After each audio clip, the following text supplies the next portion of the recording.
Bonjour et bienvenue dans Forecast, le podcast de la trésorerie et des trésoriers. Je suis Jean-François Galéa, cofondateur du cabinet de conseil en trésorerie et système d'information Axi.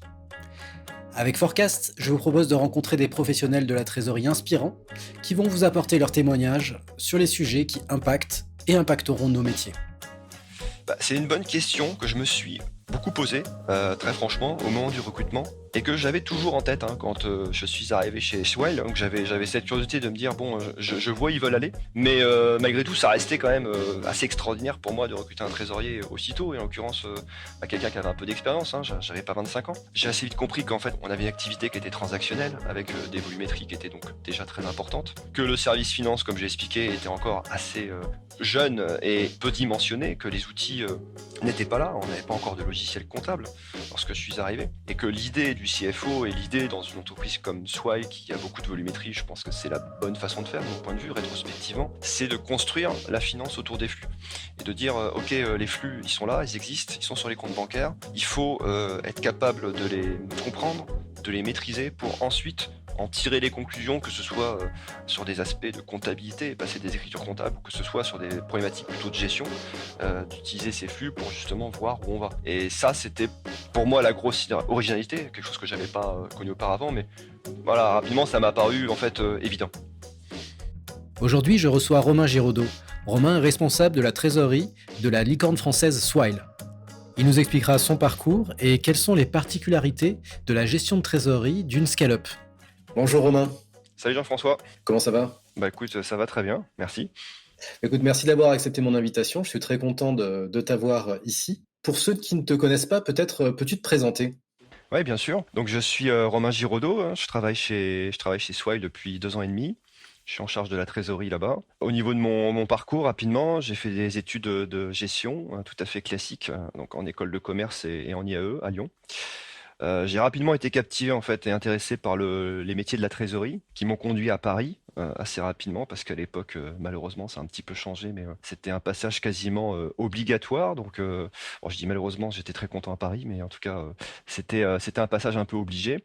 J'avais une volonté assez forte au démarrage de ma carrière de découvrir ce que c'était que la trésorerie dans un milieu du CAC 40. Donc c'était l'ambition que je m'étais donnée. C'est ce qui m'a conduit dans un premier temps chez LVMH, puis chez Alstom pour voir un petit peu comment ça se passait, ça s'organisait des grosses trésoreries corporate. C'était très intéressant, mais c'était pas ce qu'il me fallait. Voilà, ça me convenait pas forcément. Le fonctionnement en silo était pas nécessairement pour moi, donc rapidement je me suis mis dans un état d'esprit de rechercher des tailles d'entreprise un petit peu plus petites, avec des grandes guillemets, puisque ça m'a mené au Galeries Lafayette où j'ai travaillé pendant 2 ans, donc groupe franco-français pour le coup, où j'ai appris le cash management, vraiment le métier, je dirais, avec des problématiques de monétique qui étaient quand même assez élaborées pour l'époque.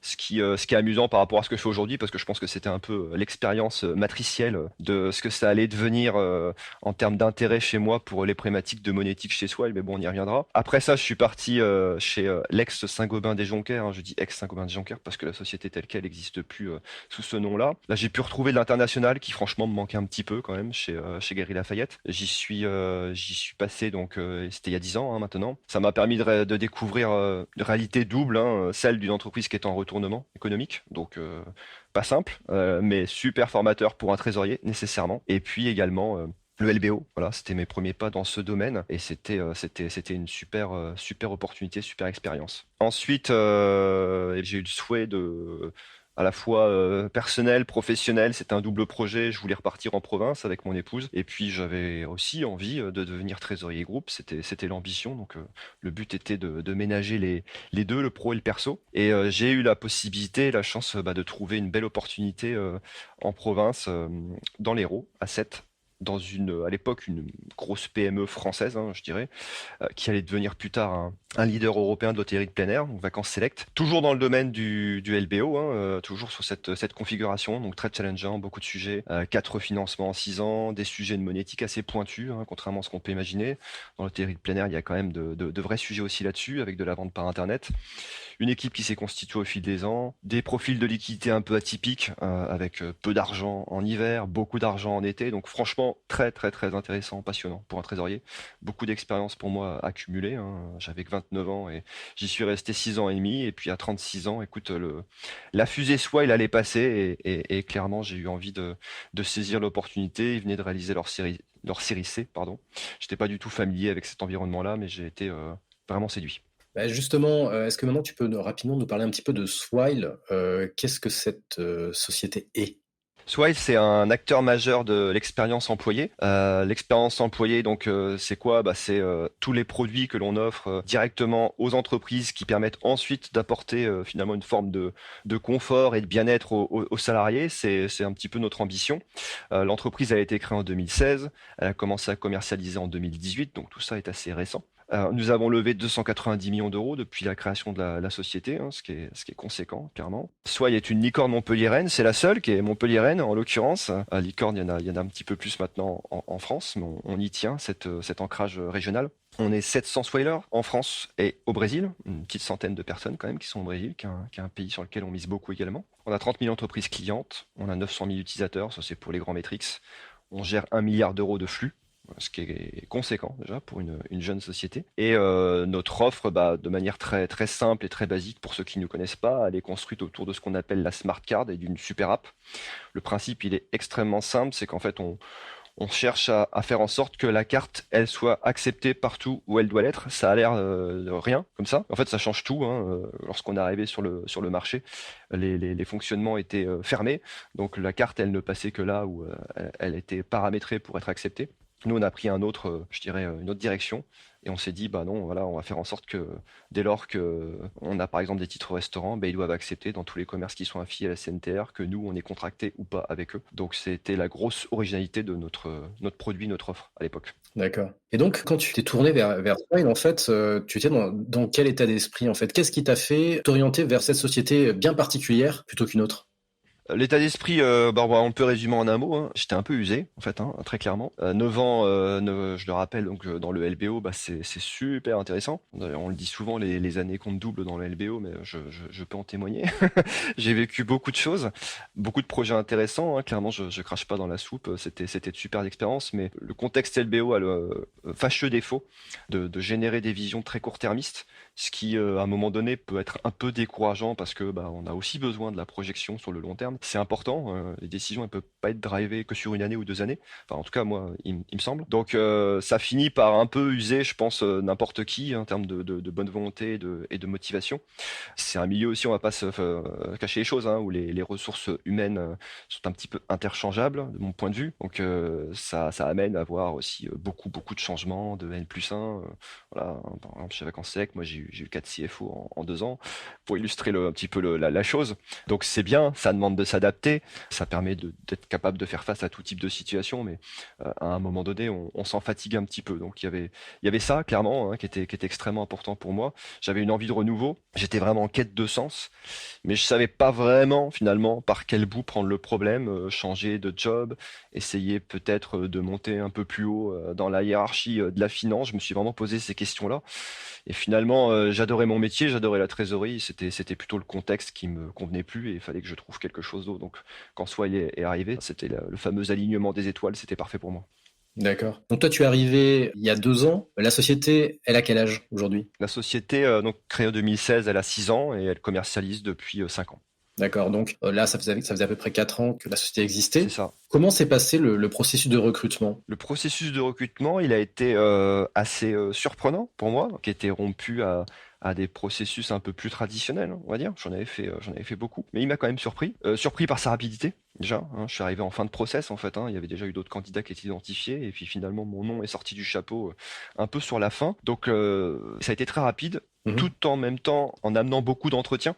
Donc, j'ai passé, je sais plus, 4 ou 5 entretiens en quelque chose comme 10 jours, ce qui est un peu record par rapport à des process auxquels on a l'habitude, qui parfois durent entre 4 et 8 semaines. Donc ça, c'était assez surprenant pour moi. Je me suis dit, bah tiens, voilà une entreprise qui quand même a la capacité d'aller très vite quand elle le souhaite. Ça, c'était déjà pour moi finalement déjà un bel indicateur. Je me suis dit, ok, il y a quelque chose qui m'intéresse, qui en tout cas m'interpelle. La fraîcheur dans les échanges, hein, clairement, qui était totalement inédite, hein, avec des personnes qui étaient simples, qui étaient franches. Le formalisme était limité au minimum, hein, on se tutoyait immédiatement. Alors je sais qu'après, il y en a qui sont pro-vouvoiement, pro-tutoiement, hein, chacun son point de vue là-dessus, mais moi je trouve que de faire tomber les barrières dans le cadre d'un échange humain, ça permet quand même de plus rapidement aller au fond des choses et d'apprendre à se connaître et de moins être dans la pièce de théâtre où on joue un rôle. Donc je pense que c'est quand même intéressant dans le cadre d'un process de recrutement pour vraiment savoir qui on embauche. Et puis d'aller droit au but, quoi. Donc cette fraîcheur, moi, elle m'a carrément parlé, hein. Voilà, ça correspondait vraiment à ma personnalité. J'avais jamais trop pu l'exercer dans mes entreprises précédentes, donc ça m'a beaucoup plu. Et puis le dernier entretien, il a été décisif. Pourquoi? Parce que en fait, on m'a fait venir dans les locaux. Je pense que c'était tout à fait intéressé de la part de Swile de montrer aussi la vie au bureau. Et là, j'ai été conquis, quoi, hein. Voilà, c'est tout ce qu'on peut imaginer de la start-up ou de la scale-up en bien, hein, pour le coup, avec des locaux qui sont chaleureux, avec un lieu de travail qui est très ouvert, avec des gens qu'on voit travailler, hein, avec qui on voit qu'ils ont la banane, en fait. Donc on se dit, ok, jusqu'ici, ça paraissait très beau. Est-ce que c'était la plaquette commerciale? Une fois qu'on vient dans les locaux, en fait, on se rend compte que non, enfin voilà, on peut pas forcer les gens à sourire au travail. Ça marche pas. On voit que les gens sont heureux. Donc ça a achevé de me convaincre qu'il y avait quand même quelque chose vraiment qui se passait dans cette entreprise, qui était intéressant, qui était différent de ce que j'avais connu et qui me donnait vraiment envie de laisser sa chance au produit, quoi. On sent à ce que tu dis, à ta manière de parler, que tu as adhéré au projet et que au final, le poste que tu occupes aujourd'hui est un poste qui te plaît. Quand tu es arrivé, malgré tout, donc ça a fait j'imagine, un changement assez important. Qu'est-ce qui t'a sauté aux yeux, en fait? Quels sont les éléments, en fait, qui pour toi étaient assez différents par rapport aux différentes expériences que tu avais pu connaître dans le passé? Il y a eu beaucoup de choses. Je m'attendais à être étonné, mais sincèrement, peut-être pas autant. Les premières semaines, elles ont été incroyables. Tenais d'une manière générale, en bien ou en mal. Ouais, ouais, ouais, bien sûr, je comprends. Non, non, ça a été vraiment un raz-de-marée pour moi d'étonnement. Je l'appellerais comme ça parce qu'il y avait tellement de choses qui étaient différentes de ce que j'avais connu. Notamment, je peux parler en premier du mode de fonctionnement, hein, sans rentrer dans les détails du fonctionnement chez Swile, mais de manière générale, hein, pour une startup ou une scale-up, c'est très différent du fonctionnement d'une entreprise traditionnelle. Par exemple, pour tous les échanges internes, nous on utilise Slack. C'est un outil qui est extrêmement collaboratif, qui est très puissant, qui est très ouvert aussi. Ça veut dire que l'information, elle est accessible. Ça change un petit peu le paradigme. Là où dans d'autres entreprises, il faut être copie pour recevoir le mail, hein. Si je fais un peu l'image, chez Slack, l'info, elle est là. Il y a juste à aller dans le bon channel et la lire, et puis finalement s'acculturer à un sujet. Donc ça, déjà, c'est un sacré changement. Ça demande d'aller faire l'action, d'aller chercher l'information. Mais en tout cas, elle est disponible. À l'époque, ça a un petit peu changé parce qu'on est plus nombreux maintenant, donc c'est plus organisé, c'est nécessaire. Mais il y avait très peu, très très très peu de grosses réunions. C'était plutôt des ateliers de travail, hein. J'insiste sur le mot parce que c'est quand même vraiment différent. Dans la réunion, c'est plus on vient recevoir une information généraliste. L'atelier de travail, c'est beaucoup plus collaboratif, constructif. On vient avec une thématique bien particulière, un problème particulier qu'on cherche à résoudre. Donc ça, c'était aussi très différent, très nouveau, hein, pour moi. La notion de roadmap, hein, de la même manière aussi, c'est un terme qu'on n'utilisait pas trop, hein, là où je travaillais avant, avec une vision par trimestre, là où avant moi j'avais plutôt une vision sur l'année. Une roadmap qui d'ailleurs était amenée à fréquemment bouger en fonction des priorités commerciales diverses et variées, parce qu'on essayait quelque chose et parfois ça marchait pas très bien, donc finalement on changeait d'avis et on faisait autre chose. C'est aussi ça la force d'une société comme soi, hein, c'est parfois de se tromper, et c'est pas grave, mais de très rapidement rebondir et d'aller dans la bonne direction. Ce qui m'a également surpris, c'était la richesse des profils des salariés, hein, avec beaucoup, alors pas tout le monde, hein, évidemment, mais beaucoup d'anciens entrepreneurs, hein, des gens qui ont été à la fois salariés et entrepreneurs, ce qui crée des profils très atypiques et très riches. Et puis les valeurs clairement de la société, qui étaient vraiment vécues par tout et chacun, je trouve. C'était vraiment fort, je l'ai ressenti quand je suis arrivé, cet état d'esprit collaboratif, cette vitesse d'exécution où on essaye toujours, dès qu'on prend une décision, de tous se mettre en mouvement très très très rapidement. Cette ambition qui est constamment renouvelée, on s'endort jamais sur nos acquis. Ça fait partie aussi de la culture chez Swile.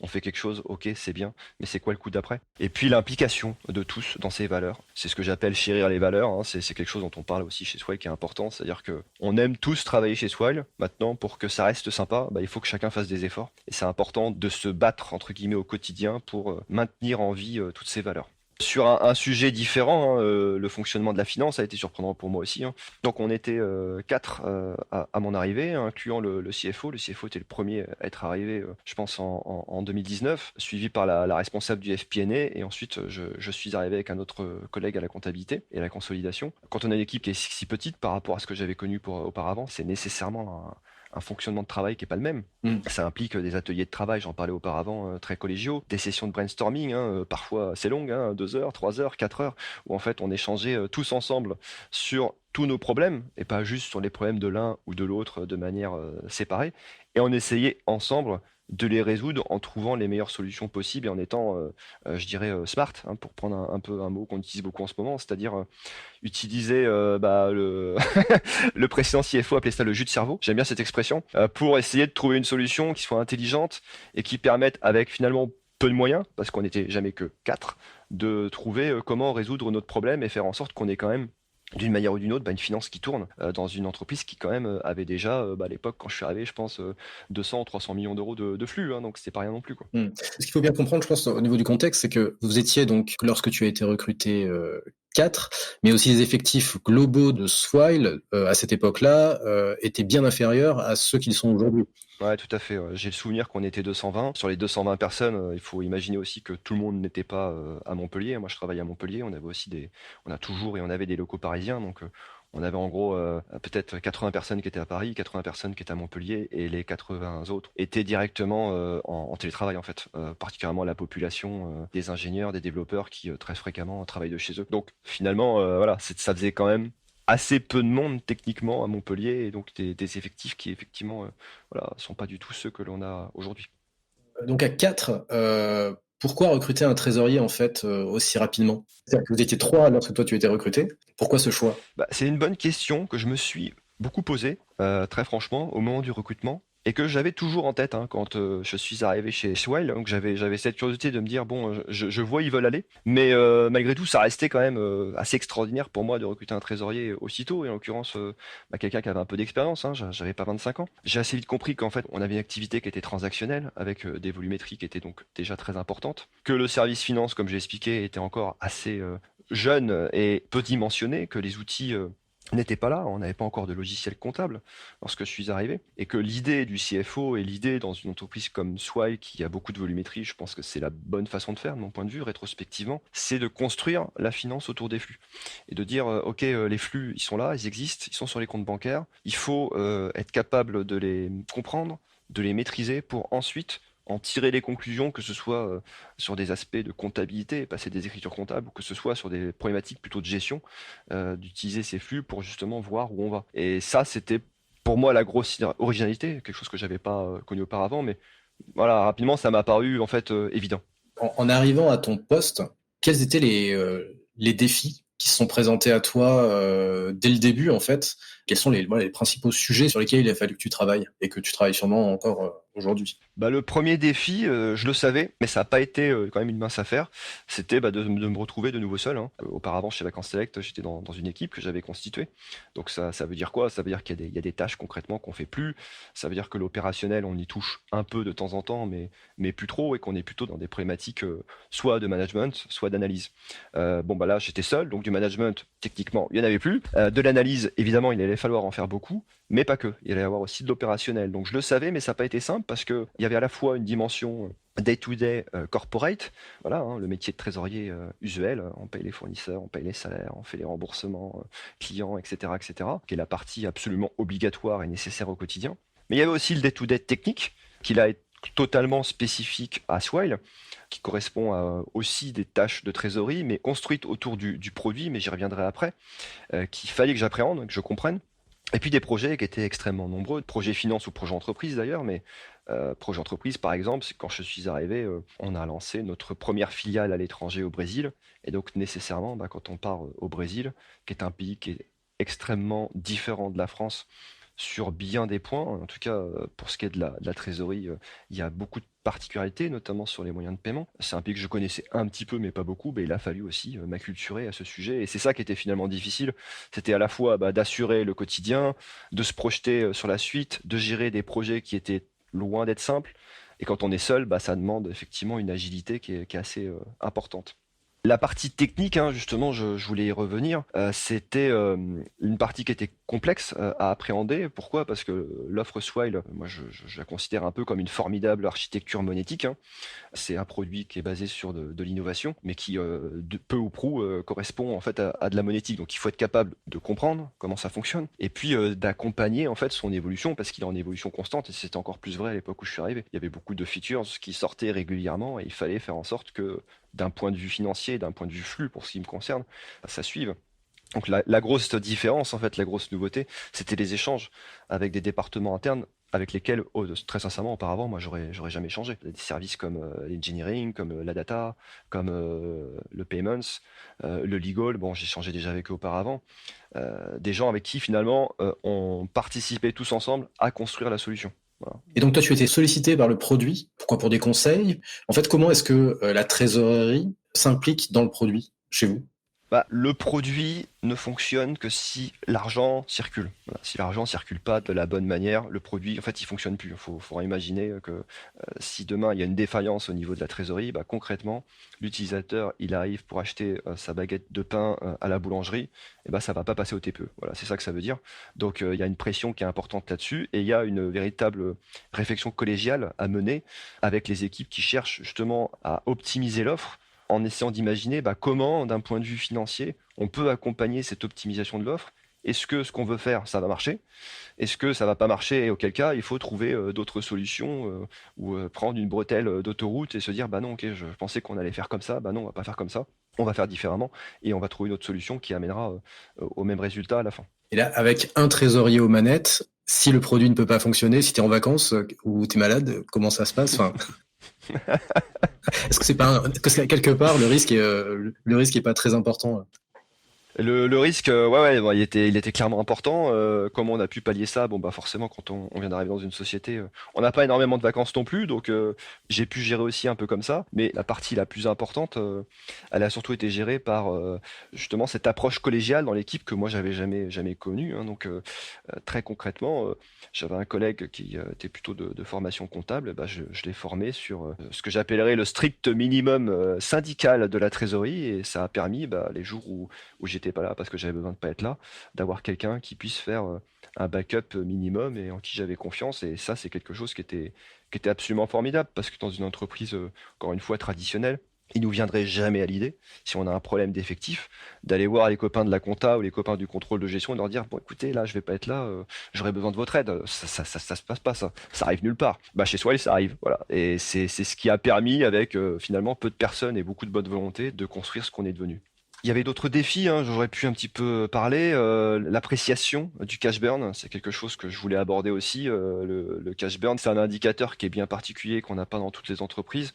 Si on devait le définir de manière extrêmement simple, c'est le cash qui est réellement consommé sur les comptes bancaires chaque mois. Alors dit comme ça paraît un peu bête, mais c'est pas si simple chez Swile. Pourquoi? Parce que justement, je l'ai expliqué un peu auparavant, on a à la fois cette activité corporate comme toute entreprise, hein, on a de l'argent et on paye nos dépenses, et le gâteau diminue, sachant qu'on est une entreprise qui était pas profitable, ne l'est pas encore, mais en voie de le devenir d'ici probablement fin 2023.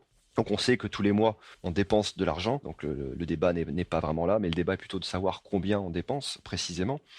Et quand on a une activité technique comme la nôtre, on a des flux qui s'entremêlent, qui sont à la fois du corporate et à la fois du technique. Et en fait, la difficulté, c'est vraiment d'arriver à faire cette ségrégation entre le cash qui nous appartient et le cash qui nous appartient pas, et de véritablement être capable d'identifier quel flux va de quel côté. Et ça, c'était pas forcément évident. Et c'est là-dessus que la mise en place d'un outil en arrivant m'a permis de beaucoup m'aider à identifier ce cash burn, à le mesurer et à apporter de la visibilité en fait à mes autres collègues de la finance. Le cash burn, c'est une notion en effet qui est propre au scale-up, hein, aux sociétés comme Swile. C'est quelque chose qui a été compliqué à appréhender en ne venant pas justement d'une société qui suit son cash burn habituellement. C'était déroutant, en fait. C'était surtout déroutant parce que on n'a pas l'habitude dans une société, entre guillemets, de vivre, je vais employer des grosses guillemets, confortablement avec un cash flow négatif tous les mois. Mmh. Voilà, c'est pas normal dans une société traditionnelle. On peut avoir des moments où on brûle, et puis il y a des moments où normalement ça rentre, hein. Je reprenais l'exemple du camping tout à l'heure. En hiver, on consommait, en été, on encaissait. Là, on dépense tous les mois plus que ce qu'on gagne. Donc c'est très déroutant pour un financier. Il y a vraiment une petite phase d'adaptation de quelques mois à intégrer cette information et se dire, bon, bah ok, c'est comme ça. Pour autant, on jette pas l'argent par les fenêtres, hein, c'est pas le principe. Le principe, c'est justement de s'assurer qu'à tout moment, on dépense précisément ce qui est prévu pour être en mesure d'atteindre les objectifs qu'on s'est fixés. Ça veut dire quoi? Ça veut dire que si on dépense trop, c'est un problème parce qu'on va pas tenir suffisamment longtemps et à l'époque, en tout cas, on ne pouvait pas lever de l'argent non plus tous les 6 mois, hein, c'est pas comme ça que ça marchait. On levait de l'argent tous les 12 à 18 mois environ. Donc il était important de s'assurer qu'on allait tenir jusqu'à la prochaine levée. Et en même temps, si on dépensait trop peu, c'était aussi un problème. Parce que dépenser trop peu, ça veut dire quoi? Ça veut dire que finalement, on est en retard sur le plan qu'on avait fixé et que les objectifs qui sont très ambitieux dans une scale-up, hein, la croissance elle est colossale, bah, ils risquent de ne pas être atteints. Donc il y a vraiment un dimensionnement extrêmement précis de ce cash burn pour être certain qu'à tout moment, on est là où on doit être. J'ai une question sur le sujet du recrutement. Aujourd'hui, on va dire que c'est assez difficile de recruter de bons trésoriers quand on est une trésorerie. Est-ce que le fait d'être justement une scale-up, une licorne un peu en vue, ça facilite le recrutement? Est-ce que, d'un point de vue ce qu'on appelle la marque employeur, en fait, tu sens quand même un bénéfice de ce côté-là, toi, quand tu essaies de recruter un trésorier? Je pense que c'est vrai aujourd'hui. Ça l'était peut-être pas forcément à l'époque où je suis arrivé, parce que l'entreprise était très connue des milieux initiés, hein. Ce que j'appelle les milieux initiés, c'est les autres scale-up, les autres startups. Tout le monde se connaît, c'est un petit monde. Et évidemment, soit il avait sa place dans ce microcosme, mais de manière plus générale, à l'échelle d'entreprise plus grande, soit il n'était pas si connu encore à l'époque. Donc je pense que c'était pas encore un atout. Mais c'est aujourd'hui clairement en train de le devenir, hein, depuis peut-être, je dirais, un an.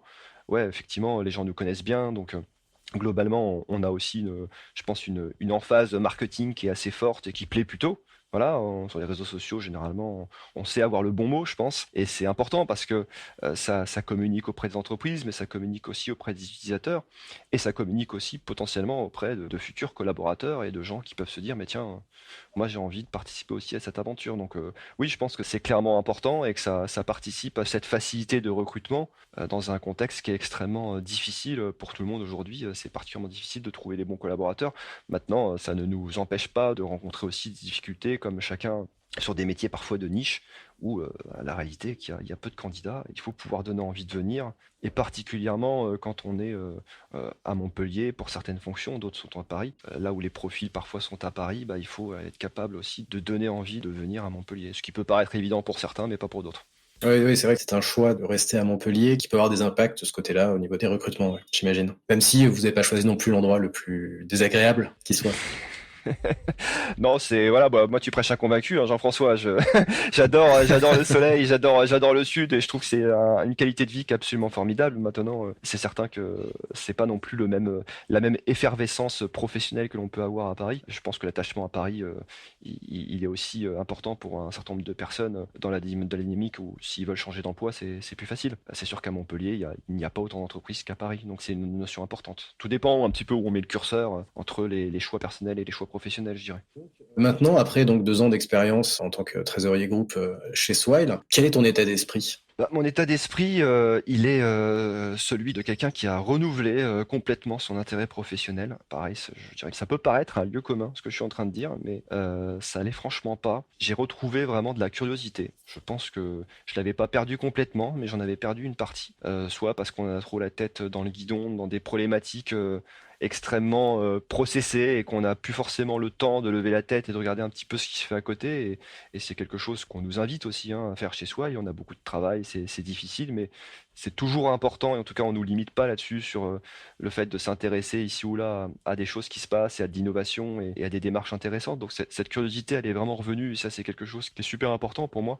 Et puis l'envie, hein, de manière générale. Je dirais que, alors certains appelleront ça être corporate, hein. Moi, j'appellerais ça plutôt être enthousiaste. Effectivement, j'aime beaucoup travailler pour Swile. C'est pas que j'aimais pas forcément travailler pour les entreprises dans lesquelles j'étais auparavant, mais je dirais que c'était un peu plus enfoui sous des surcouches de choses parfois pas très agréables au quotidien, qu'on peut parfois tous vivre dans des entreprises plus classiques, de choses qu'on accepte un peu moins et qui en tout cas viennent un petit peu casser le sens que l'on peut mettre dans le travail. chez Swile, on essaye vraiment de faire en sorte que ces petits irritants, bah, il y en ait le moins possible.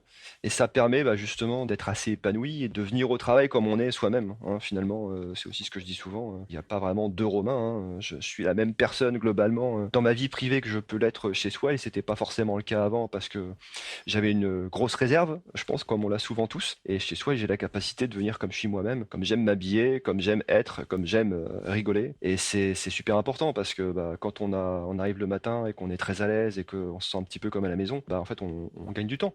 On gagne du temps dans les échanges parce qu'on cherche pas, je parlais tout à l'heure, de pièces de théâtre à jouer un rôle sur scène en permanence.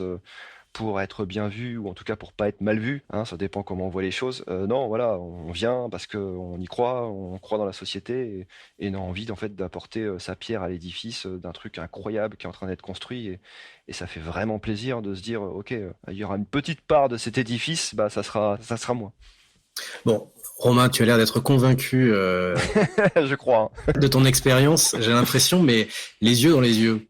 Quels sont les points négatifs, ou du moins à qui ce type d'expérience pourrait ne pas convenir? C'est une bonne question. C'est une bonne question parce que tout aussi enthousiaste que je suis, je pense pas effectivement que le milieu startup scale-up, en tout cas chez Swile, pour ce que je connais, je pense pas que ce soit réservé à tout le monde. On a une approche quand même qui est particulière, hein, tu l'as compris.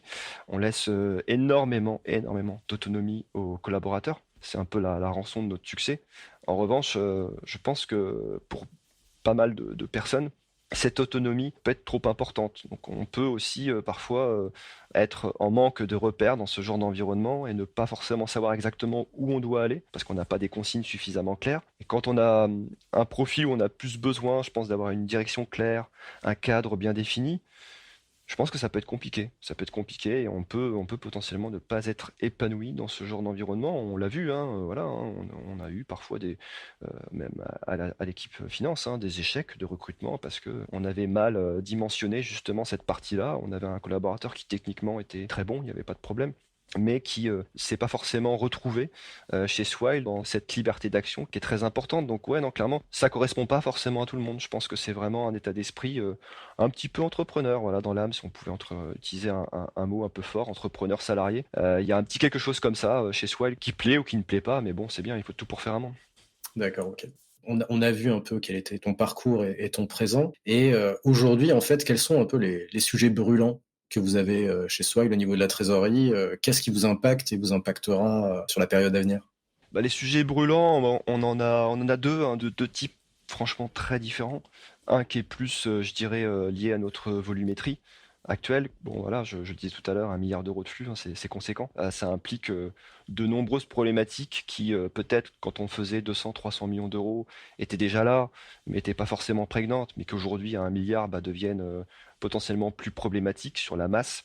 Donc, on essaye de mener un certain nombre de projets pour véritablement automatiser, moderniser la façon dont on traite l'information bancaire et ensuite comment on peut faire en sorte cette information bancaire qu'on récupère via nos outils, bah ensuite de l'utiliser intelligemment avec des API pour faire en sorte que tous les outils chez nous et les différents back-office puissent se parler entre eux. Ça, c'est des projets qui sont hyper enthousiasmants, qui sont très intéressants, pour lesquels on échange avec beaucoup d'interlocuteurs, mais c'est absolument vital, hein. Bah, tu y prends part? J'y prends part absolument, hein, Mm. voilà, puisque bah, la trésorerie reste, jusqu'à preuve du contraire, le réceptacle numéro un de l'information bancaire. Donc on est la porte d'entrée, hein, finalement, ça arrive par chez nous. Donc charge à nous ensuite bah, d'essayer d'imaginer comment est-ce qu'on peut venir un peu fine-tuner tout ça pour que, d'une manière ou d'une autre, on essaye d'utiliser, je dirais, l'information que l'on a de manière un peu plus intelligente. Ça revient un peu à la notion de big data. Je pense que la data aujourd'hui, on en a, il n'y a aucun problème là-dessus, quelle que soit d'ailleurs la société, hein. On croule sous les données. L'intérêt, c'est de savoir, ok, qu'est-ce qu'on peut faire de ces data, comment on peut les utiliser de manière un peu plus intelligente, comment on peut s'en servir pour automatiser des choses qui jusqu'ici étaient très manuelles. Et là, je pense que dans ce domaine-là, tout reste à faire, hein, honnêtement. On essaye d'écrire un peu les lettres de ce que peut-être viendront de nouveaux process. C'est passionnant parce que bah, c'est une feuille blanche, hein, finalement. Il n'y a pas vraiment d'exemple à suivre. C'est des nouveautés, c'est ce que la technologie nous offre aujourd'hui. Et je pense qu'il faut vraiment ne pas hésiter à aller plonger dans toutes ces opportunités qui sont offertes par des outils ou des acteurs sur le marché qui peuvent nous aider à réussir à faire ça.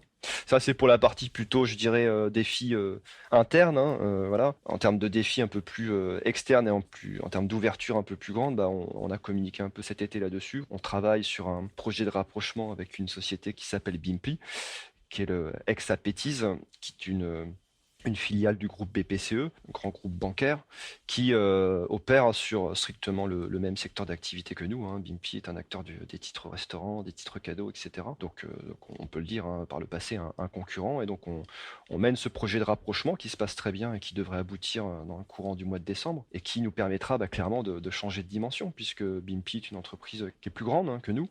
Ça nous emmènera, pour donner quelques métriques, hein, à 75 000 entreprises clientes, 4 millions d'utilisateurs, plus de 1000 salariés et surtout plus de 3 milliards d'euros de flux, hein. Donc je parlais juste avant de 1 milliard de flux, donc c'est absolument prodigieux et colossal en termes de progression. Donc ça va être assez violent, hein. On peut même employer ce terme à vivre en termes d'intégration. Mais c'est hyper enthousiasmant comme projet parce que c'est finalement, d'une manière ou d'une autre, une forme de projet de carve-out, hein. Voilà, on prend une entreprise, une filiale d'un grand groupe bancaire et on va venir la débrancher et la brancher dans une entreprise autre. Sauf que cette entreprise autre, c'est une entreprise en hyper croissance, une scale-up, donc un mariage extrêmement atypique. Je ne veux pas dire qu'il est inédit, mais je pense pas qu'il y ait quand même beaucoup de cas comme ça qui ont pu avoir lieu en France. Donc finalement, encore une fois, la page blanche, hein, on ne sait pas exactement ce vers quoi on va parce que c'est nouveau. On peut pas dire ça s'est passé comme ci ici, ça s'est passé comme ça ailleurs. Non, c'est nouveau. Mais moi, je trouve ça génial, hein, parce que c'est à la fois un projet d'entreprise, un projet financier de trésorerie qui est passionnant. Et c'est aussi un projet culturel qui est très intéressant, c'est un vrai défi. C'est deux entreprises qui, évidemment, ont deux cultures d'entreprise qui ne sont pas les mêmes. Et encore une fois, participer à ça et faire en sorte qu'on arrive à mixer cet ensemble et à devenir encore un plus grand acteur que l'on peut l'être aujourd'hui, bah ouais, moi ça me motive et ça m'enthousiasme et je pense que c'est un super projet.